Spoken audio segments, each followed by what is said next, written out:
เข็มฉีดยามันเป็น Internet Explorer เข็มฉีดยาน้ำเขียวๆมันเป็นโลโก้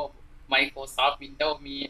Windows มีสีเหลี่ยมๆสีเขียวๆ Millennium Edition ของ Windows มีมันอยู่ที่น้ำเขียวๆของเข็มฉีดยาเหรอ น้ำสีเขียวเข็มฉีดยาอยู่ที่มือของคนร้ายกี่เข็มมือของคนร้ายมีอยู่อีกกี่เข็ม อยู่อีก2 เข็มเหรอเข็มฉีดยาน้ำเขียวๆมันอยู่ที่มือคนร้ายทั้ง2 เข็ม น้ำสีเขียวเข็มฉีดยามันเป็นโลโก้ Windows ME Millennium Edition มันอยู่ที่เข็มฉีดยาอยู่ที่เข็มฉีดยาของคนร้ายใส่เสื้อสีดำมันกำลังฉีดยามันกำลังแทงทั้ง2 เข็มเหรอ